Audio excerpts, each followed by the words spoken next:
हमारे देश में ऐसे बहुत सारे रेलवे स्टेशन हैं जो कि चाहे सुबह हो या शाम हमेशा वहां पे भीड़ रहती ही है।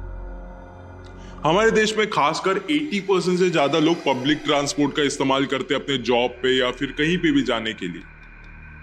लेकिन जो मुंबई शहर है वहां पे 80% से भी ज्यादा लोग सिर्फ और सिर्फ लोकल ट्रेन का इस्तेमाल करते हैं अपने जॉब्स पे जाने के लिए। आपको कैसा लगेगा सुनने में कि मुंबई शहर के पास के ही इस शहर में एक ऐसा रेलवे स्टेशन है जहां पे शायद रात को जाना थोड़ा सा अवॉइड करना चाहिए, वहां पे ट्रेवल करना अवॉइड करना चाहिए, क्योंकि वहां पे सालों पहले एक ऐसा हादसा हुआ था जिसके बारे में ज्यादा किसी को पता नहीं है।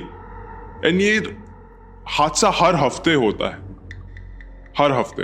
आप तो हर रोज सुनते रहोगे कि हर रोज कोई ना कोई ट्रेन से गिर के मर जाता है, लेकिन ये हादसा थोड़ा अलग है और ज्यादा ये कहानी के बारे में किसी को ज्यादा पता चल नहीं पाया क्योंकि लोग शायद से ज्यादा खौफ में आ सकते हैं, लोग बहुत ज्यादा डर सकते हैं इसकी कहानी के बाद। इस वीडियो में आज मैं जो ये कहानी बताने वाला हूं ये मुंबई के पास के ही एक शहर वसई की है।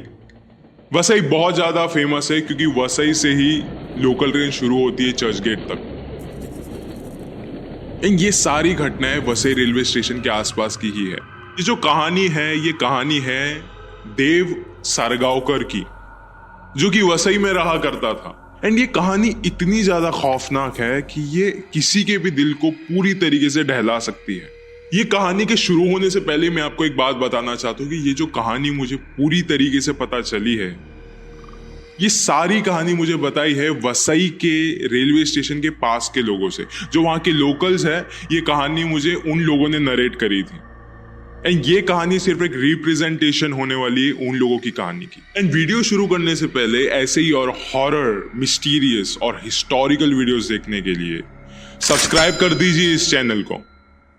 अब ये कहानी शुरू होती है। अब ये कहानी शुरू होती है वसई में, जहां पे देव रहा करता था। एंड वो वहां से रोज सुबह में 9 बजे निकलता था अंधेरी के लिए। वहां पे वो डीएन नगर में एक मार्केटिंग जॉब किया करता था। एंड उसकी जॉब 9 to 6 टाइप की थी। शाम को 7 बजे तक वो आराम से अपने घर पे भी पहुंच जाया करता था। कुछ दिनों से देव रात को 11 बजे आ रहा था, लेट आ रहा था। वो ओवर टाइम करना शुरू कर दिया था उसने। एंड जो 11 बजे वाला ट्रेन का डिब्बा था वहां पे वो किसी को भी नहीं जानता था,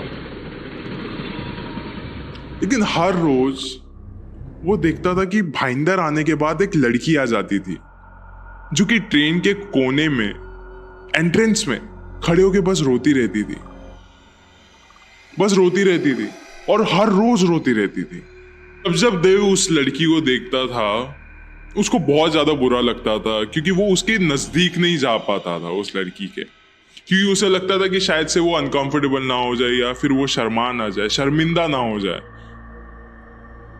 लेकिन एक दिन देव उसके पास जाता है एंड उसको जाके बोलता है कि आप इतना रोते क्यों हो, लाइक आप इतना रो क्यों रहे हो, आप इतने उदास क्यों हो। फिर उस लड़की ने जवाब दिया कि 4 दिन पहले मेरे बॉयफ्रेंड अंकुश ने इस रेलवे ट्रैक पे कूद के अपनी जान दे दी। एंड मुझे उस बात का दुख नहीं है, मुझे इस बात का दुख है कि मैं मर नहीं पा रही हूं, मैं सुसाइड नहीं कर पा रही हूं। मैं हमेशा हिम्मत करती हूं, हमेशा ये कोशिश करती रहती हूं, लेकिन मैं मर नहीं पाती। ये सारी बातें सुनने के बाद देव ने उससे काउंसल करने की कोशिश करी, उसे शांत करने की कोशिश करी कि आपको शायद से अभी ऐसा नहीं सोचना चाहिए, जिंदगी बहुत ज्यादा कीमती होती है,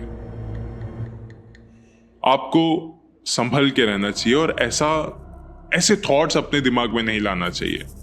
एंड उस लड़की का नाम, उसे पूछा कि आपका नाम क्या है। उसने कहा कि मेरा नाम अंकिता है।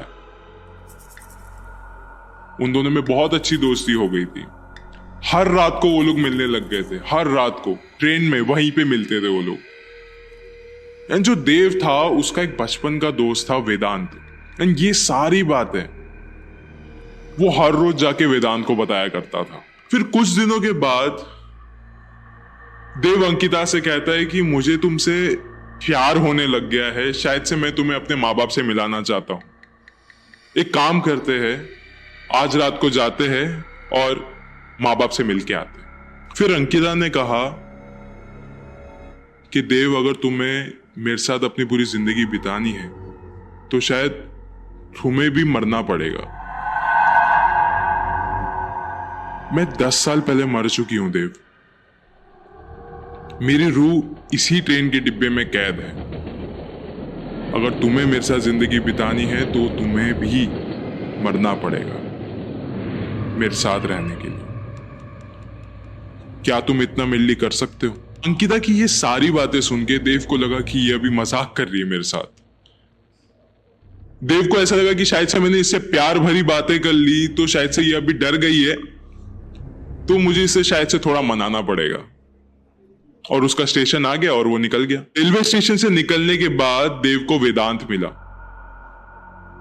एंड देव ने ये सारी बातें वेदांत को कह दी हंसते हंसते कि देख अंकिता ये सारी बातें कर रही थी मेरे साथ कि वो मर चुकी है 10 साल पहले एंड ऑल दैट। एंड वेदांत ने कहा हाँ यार बहुत ज्यादा मजाक किया होगी।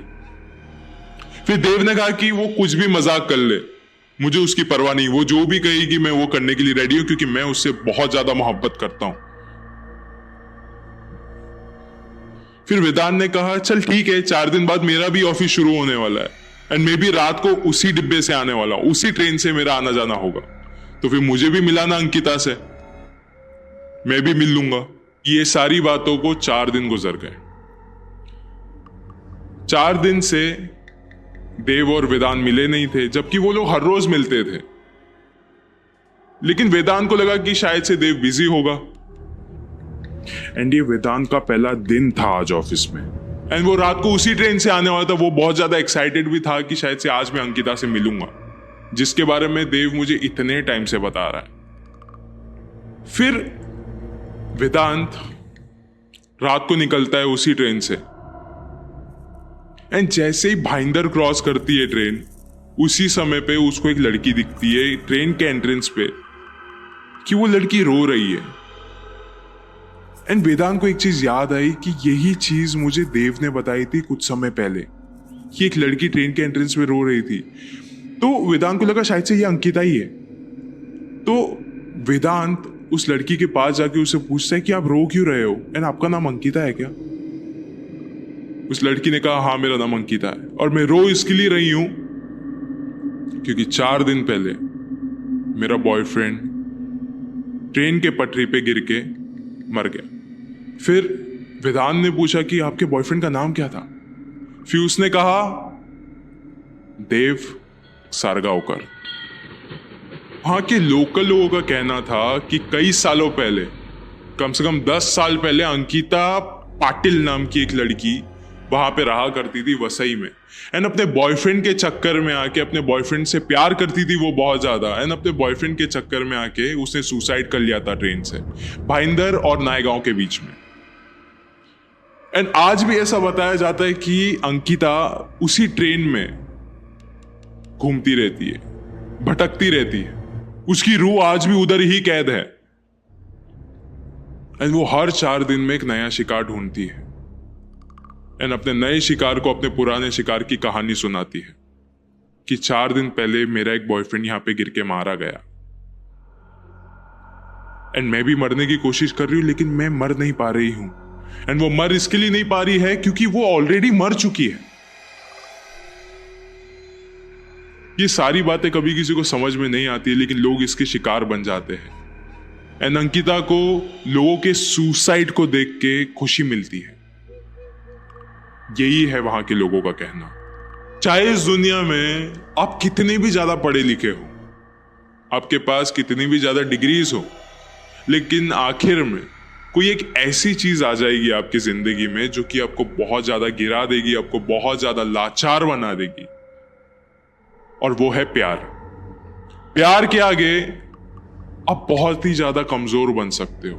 एंड ऐसे बहुत सारे मैंने किस्से सुनने मिले हैं कि कमाटीपुरा में एक इंसान रहा करता था, अशफाक पटेल, जिसको वहां के एक सेक्स वर्कर से बहुत ज्यादा प्यार था एंड वो किसी के साथ उससे मिलता नहीं था, सिर्फ हमेशा तन्हाई में उस औरत से मिला करता था, अकेले में मिला करता था। एंड एक दिन उसे पता चला कि मैं जिस औरत से मिल रहा हूं वो तो कम से कम 3-4 साल पहले ही मर चुकी है। मतलब मैं इतने समय से एक प्रेत आत्मा के साथ मिल रहा था एंड उसे वहीं पे हार्ट अटैक आ गया क्योंकि वो कमजोर हो गया था। चाहे इस दुनिया की कोई भी शक्ति हो, वो आपको हरा सकती है, वो आपको मार सकती है सिर्फ एक ही चीज के जरिए, और वो है आपके दिल के जरिए। वो आपके दिल को जब तक कमजोर करते रहेगी, जब तक वो जीतते रहेगी। चाहे ये कोई इंसान हो, चाहे ये कोई प्रेत आत्मा हो, वो हमेशा आपको हरा सकती है, तो सिर्फ आपके दिल का इस्तेमाल करके, आपको अट्रैक्ट करके, आपको प्यार में डाल के, या फिर आपको डरा के, जिससे आपको दिल का दौरा पड़ जाए। एक बार आपका दिल कमजोर हो गया, फिर आप खत्म। तो अंत में मैं आपसे बस इतना ही कहना चाहता हूं कि आप कभी भी किससे भी मिलो रात में, तो एक चीज मेक श्योर करो कि वो जो भी चीज है उससे आपको पॉजिटिव एनर्जी आती हो, नेगेटिव एनर्जी नहीं। नेगेटिव एनर्जी एज इन कि वो जो भी चीज हो वो मुर्दा नहीं हो, क्योंकि ऐसी बहुत सारी चीजें होती, आपके इर्द गिर्द भी अभी कितनी कहानियां चल रही है, शायद से आपको उसके बारे में भी नहीं पता हो। आपको पता नहीं होगा कि अभी आप जो जिस भीड़ में हो उसके आसपास कितने लोग जिंदा है और कितने लोग मुर्दा है। आपकी फीलिंग्स का क्या है? आपकी फीलिंग्स तो उस इंसान से जुड़ जाएगी, लेकिन आखिर में वो जो भी भूत प्रेत है उसको अंत में आपसे सिर्फ एक ही चीज चाहिए, मौत। शुक्रिया।